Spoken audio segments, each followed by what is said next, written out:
Hello, and in this video, we're going to cover the integrated search widgets that we've provided to the New Jersey State Library. These search widgets are able to be embedded on any library's website in the state of New Jersey. Feel free to use these at your will. You can put them right on your home page, you can put them on your research page, or anywhere that you think your patrons might get value out of them. What I'd like to cover in this video is to describe what these search boxes are, how they encourage patron use of electronic resources, how they can be placed on your website, the technical details, as well as some frequently asked questions around using these search boxes. So let's go ahead and give this a start. We've included some text here above the search box to give you an idea of what you're going to find whenever you use this search box. So in this case, we've got a Jersey Clicks One Search, and right above it, it says use One Search instead of the open web, and you'll find thousands of magazines and journal articles, primary sources, educational videos, encyclopedia articles, ebooks, and more in just seconds. And then we've also provided a link to a handy guide that you can put on your site as well that shows how to use our system. Now, popping back into the search widget page, you'll see that we've got a search box branded from the New Jersey State Library.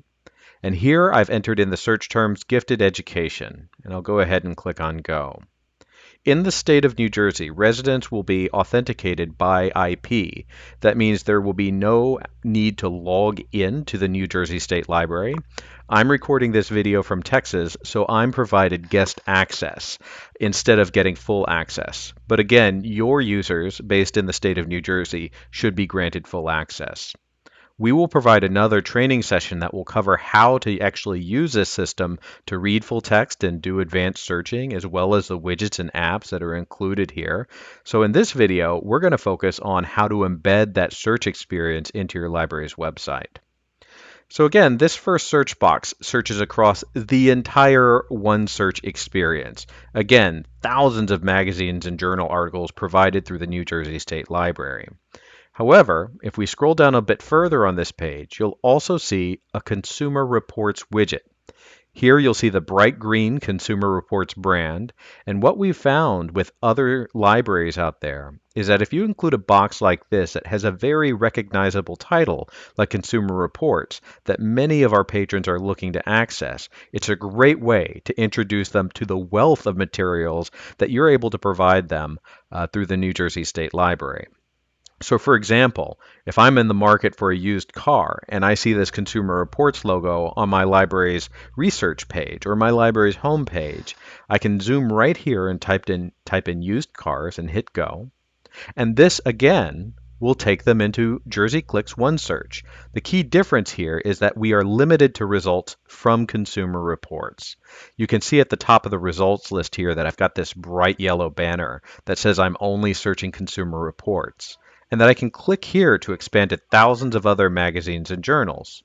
So giving that a click introduces your patrons, again, to those thousands of journals that they've got available through their library. So if you're interested in having this search experience put into your library's website, we've included some detailed instructions on how to do that. So now let's cover how you actually get that done. Underneath the search box that you're most interested in, or both of them, there's a blue bar that says click for instructions and code to include the OneSearch widget on your website. Whenever you click on that, a panel opens with detailed instructions on what to do. For the most part, how it will work is you'll start here where it says begin OneSearch widget and select all of the text in this box all the way down to where it says end OneSearch widget. You'll copy that, and then you can paste that into your library's website. So if you've got a web developer or someone who manages your library website, they may recognize this as HTML code that's copy and pastable into your site. If for any reason you find that that search code does not work, there's a chance that your website may not accept forms or JavaScript or some of the other technologies that are baked into this search box code. So if you're in that circumstance where you've tried to put this code onto your website and are finding that it's not appearing on the page how you expect it to, we do have an alternative for you. So if you scroll down a little bit, there's a step 2 here that provides you with a single line that you can copy and paste into your library's website. Now, the reason why you might want to stick with the longer chunk of code up at the top is if you want to change the look and feel. However, if you like the way that this looks, you like the size of it, and it fits in your library website just fine, you may be more interested in the second option, which is much shorter of a chunk of code. Again, the stuff up at the top is really useful, though, if you'd like to change that styling of it. The same goes for the Consumer Reports widget up at the bottom. There's a blue bar underneath, and just like the one search box above, there's code that you can copy and paste into your website there. So let's cover some of the frequently asked questions that we get when using a search box like this one.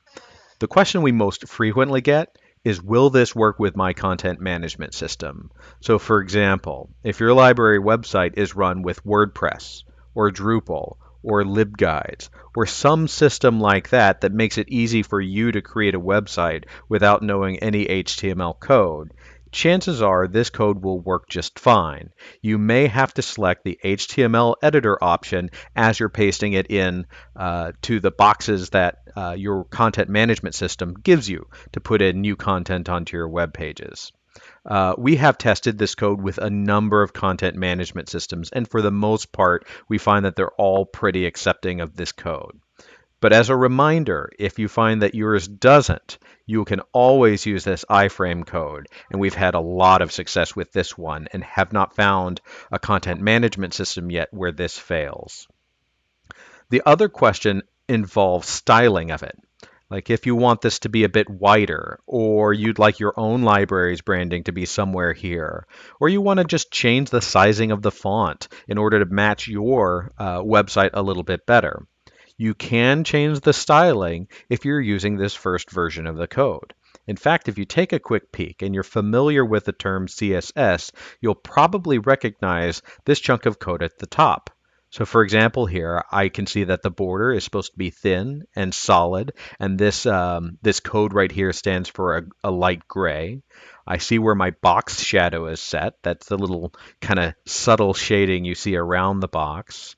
I see the padding, that's how far the content of this box is from the edge of the box, as well as how wide it is. So you might want to tinker around with some of these things until you get the search box looking exactly how you'd like it to look. You can always talk with someone who does web design, and they'll probably be very quick at figuring out how to change the look and feel of this box.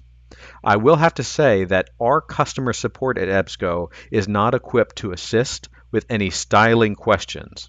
However, the final question that we often get about the site is something that our customer support will be able to help you out with, and that's where to go for help if the search box isn't functioning correctly. So what I mean by that is if you type in some words into the search box once you've got it embedded on your site and you hit go and nothing happens, or it opens up a search and it's not exactly what you expected to happen with that search box, those are the kinds of questions that our support team is ready and willing to help you out with. We want to make sure that the search box we present is functional, that your users are going to get to the content that you're trying to connect them with. So if you have questions about how to get the search box to work, if it's not working using this code, feel free to reach out to support@ebsco.com and we'll help you troubleshoot getting this search box to function.